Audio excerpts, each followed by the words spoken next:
buhay. Ano, magkano sa entrada, inisip nyo magkano ang ganito, magkano ang ganyan. So may economic result. Historical result of a business transaction expressed in financial value and report of the business result and management performance. Okay? So ano ang uses ng ating financial statement for decision making? Kayo ba ay mag-i-invest? Magpa-franchise na ba kayo ng Jollibee o ng Shell gasoline station? Financing, kayo ba ay uutang sa land bank? Kasi nabalitaan nyo ng utang sa unit ng 300,000. O kayo ba ay magpapadagdag ng capital sa inyong mga miyembro? Ano po? Sa capital build-up, tingnan nyo po ang inyong bylaws kung ano ang pina-approve nyo sa CDA na mga capital build-up na techniques o mga capital build-up na mga way para tumaas ang inyong share capital. Ano po? Yung ibang cooperative, halimbawa ay naka-receive ng yung iba pong cooperative, halimbawa naka-receive ng interest on share capital and patronage refund na 30,000, 50% ilalagay o ibabalik sa capital ng cooperative. Yung iba naman po, halimbawa nag-loan ng 10,000, ano po, 100 pesos ilalagay sa service fee and filing fee. Yung iba nga pong loan ay pinapa-insured pa. Ano po, tapos yung putal ay maglalagay ng capital sa cooperative. Ano po, and then yung putal, yun po yung mapepera lang ng borrower. Ano po, so ulitin ko, halimbawa, yung member nag-loan ng 10,000. Ano po, 500 service fee, 100 filing fee, tapos ini-insured. Ano po, yung loan. Ano, magbabayad ng premium para huwag naman pag may namatay yung member, ay makakabayad ang sa cooperative. Ano po? Yung putal, yung po yung mapoproceed. So, naglalagay ng portion. Ano po? Ayan. Expansion, kayo ba ay magtatayo ng branch o satellite sa Lucena? Ano po, kapag ka po mga ganon, mga expansion, ay ipinapaalam pa po yan sa CDA through anong proseso para makapag-expand kayo? Amendment. Okay? Merger or consolidation. Ayan. Pag merger, A cooperative plus B cooperative is equal to ano? A or B cooperative. So, merong mag-a-absorb. Sa consolidation, A cooperative plus B cooperative is equal to A cooperative plus B cooperative is equals to C cooperative. So, may bagong pangalan. So, mawawala na yung pangalan ng dalawang cooperative. Ano? So, sa merger, may isang co-op na matitira ang pangalan. Okay? Benchmarking, ang ibig sabihin ng benchmarking ay kayo ay i-check nyo ba yung AFS ng ibang cooperative. Halimbawa, itong co-op na ito, lahat yan na-register noong 2022. Pero bakit si Unique ngayon nakakapamigay na ng dividendo o ISC, itong ating mga co-op na ito ay hindi pa. So, ibe-benchmark nyo, ano ang mga policies, ano ang mga ginagawa sa unit na wala ang ating cooperative. So, ang tawag po doon ay benchmarking. Management action, so ano ang gagawin ng inyong mga management, policy direction sa aming mga government agency, and fostering of operation and financial discipline. It also used to control and safeguard mechanism, directional focus, supervisory tool, and regulatory tool. Nakita namin na Ang taas pa ng Community Development Fund ng mga taga Bondok Peninsula. So, anong pwede namin gawing policy? So, main product ng ating AFS ay ang 5 ito. Ito yung ginagawa ng mga CPA. Ano? Service activity.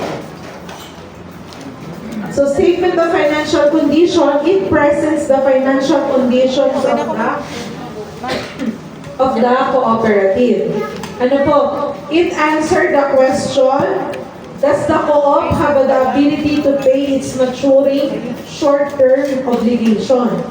For example, magbabayad kayo sa SSS, sa PhilHealth, sa Pag-ibig ng 15,000. Ang due ay 10 of the following month. So, kung nagpabawas si member ngayong August, within September 10, dapat ay mabayaran na ang ating mga pinabawas sa SSS, PhilHealth, and Pag-ibig. So, may kakayanan ba ang co-op na makabayad doon? So, babasahin niyo yun sa inyo. Statement of financial condition. Anong account ang hahanapin nyo? Para malaman nyo kung makakabayad kayo sa obligations nyo o sa mga liability nyo. Yung inyong asset, yung inyong cash. Tingnan nyo ang cash nyo. Kung may utang na 10,000 na kailangan bayaran within the month, tingnan nyo yung cash nyo kung may pera kang available. Maggagastos pa kayo. May operations pa kayo. Does the co-op have the capability to pay its maturing long-term obligation? Yung mga long-term obligations naman, ito yun naman yung mga babayaran pa within 7 years o within next year pa. For example, yung Lokban Genesis. Ano po? Meron silang utang na bawa ay 5 milyon next year na kailangan bayaran. So, titignan niyo yung financial statement niya kung may kakayanan na ba siyang magbayad ng pera mong iyon. Does the co-op need to borrow to maintain its operation? Kailangan na ba talagang mangutang siya sa land bank?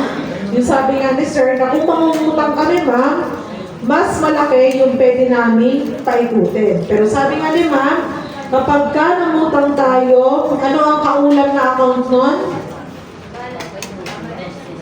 Interest, expense. So sa part ng co-op, expense, bawas sa kita ng paghahati-hatian, at sa part ng bangko, ito ay kita nila, income po nila. How much have been invested by the members of the paid-up capital? Magkano na daw ang mga share capital ng mga members? And what properties were accumulated by the co-op? Ano-ano na daw ang mga properties na pagmamay-ari ng inyong cooperative? So, part ng financial condition, asset, liabilities, and equity. Okay? So, main elements and part of the financial condition, we have asset. Okay? So, these are the values obtained, owned, and controlled by the cooperative. Ito daw yung pagmamay-ari na ng inyong cooperative. Resources which have a future benefit. So, maari daw maraming magiging benefit ang inyong co-op sa asset na ito. Like, investments that are expected to generate future earnings. Yung example kanina, na pag member tayo ng federation, kumita ang federation, magkakaroon tayo na ISC. Kasi meron tayong investment. Isipin nyo, tayo ang member ng federation, yung co-op po natin. Ano po? So, pag may income ang federation, papasok as income ng cooperative, pag naghatian ng dividendo, magkakaroon din po ang mga natural person o mga tao. Okay? So, assets are classified as current and non-current asset. Liabilities, these are the amounts owed by the business to non-owners. Ito daw yung utang ng ating cooperative sa mga hindi nagmamay-ari o hindi miyembro. Ano, pwede ito ay sa SSS, utang ng co-op sa SSS, utang ng co-op sa BIR, o ISCPR, or sa mga investor o sa land bank and DBP o financing institution. Ito daw yung mga obligasyon na kailangang masettle ng cooperative. Ano po? By paying a money or rendering services and delivering of goods. Payag ba kayo nun na may papayag kaya na pera ang ipinautang sa inyo, ang ibibigay nyo ay goods and services? Pwede? Depende siguro. Ano ang kapag-uusap? Pwede naman siguro. So liabilities, we have current liabilities and non-current liabilities. Equity of a cooperative is classified as members' equity, donated capital, and statutory funds. So donated capital, ito na nga po yung mga dinodonate po sa atin in terms of pera, in terms of machineries, ano? Kaya ang dapat ay taon-taon, meron kayong COC, Certificate of Compliance, kasi ito ang basis namin para ma-endorse namin ang pangalan nyo in case merong manghingi na magbibigay sa inyo ng donations, grants. For example, ngayon, eleksyon, may mga lalabang senador, hihingi ng mga pangalan ng mga cooperative. Di ba ang cooperative maraming members? So, ang isip nila, maraming magiging botante. So, hihingi sila ng pangalan ng mga co-op na magpo-qualify sa ganito, ganyan. Tapos ibibigay namin. Siguro may tatawag sa inyo na coordinator kung halimbawa may additional pang requirements na i-require sa inyo na grant. Kung maaari din naman, yung pera papasok sa CDA at kami ang magbababa sa inyo sa cheque. I-cheque namin sa inyo. And statutory funds, ito naman po ang ating mga reserve fund, CUTF, CDF, and optional fund. Okay. So sa donated capital, this is not available for distribution as interest on share capital and patronage share fund. So hindi po dapat ito paghati-hatian ng inyong mga miyembro. Ano po? So for example, ang dinonate sa inyo ay traktora. Hindi mo applicable. Ano mo pwedeng doon? Machinery na pang ano? Pang inyo. Anong pwede sa'yo? Pambukid. Anong pwede pambukid? Tora. O sige, traktora. Hindi porket ikaw ang nakaupong direktor nung ibinigay ang traktora ay iyo-iyon. Ito ay para sa inyong mga miyembro. Depende po yan sa inyo kung lalagay nyo ng polisiya na magbabayad ng konting fee ang inyong mga miyembro sa inyo. O sino ang magiging driver? Tao ba yan ng co-op o si miyembro na? Paano pag di marunong mag-drive? Ang gasolina, sino ang gagastos? Isasama ba yan sa ibabayad sa co-op o sariling gastos na ng miyembro? At re-rentahan na lang ang traktora para yung renta ng traktora papasok as income ng co-op at pag naman kumita, babalik din naman iyon in terms of patronage fund. Kung sinong miyembro ang mas madalas na nagre-renta ng traktora ng kooperatiba, siya ang may pinaka malaki patronage fund. Ano po? Bawa, pera. Hindi porket kayo mga nakaupong direktor noong pinamigay ang grant, ang donations, ay kayo ang may pinakamataas na kayo sa inyo paghahati-hatian. So, hindi. Kaya sa CDA, kapag ang mga government agency, pag pera, lalo na pera ang ipinamimigay, ay nahingi ng kapalit ay anong i-proof sa amin na natanggap ng co-op ang pera. Official receipt. So, kukunin namin ang official receipt na copy ng co-op na naka-receive siya ng 100,000 na donations or grant. Ano po? Available for distribution. Ayan. So, hindi dapat available for distribution ng ating donated capital. Okay? Reserve fund, statutory funds, we have reserve fund, CETF para sa mga training, optional fund, community development fund. Statement of operation or income statement, ano daw yung mga dapat na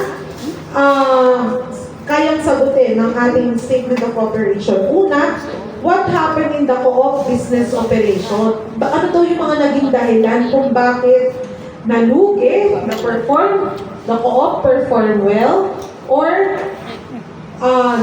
nag-loss, the perform loss or well? Ano po, did the co-op perform well? Or did the co-op incur losses? Ano po? Ano daw expenses ang may pinakamataas kung bakit nalugi ang co-op? Tingnan nyo.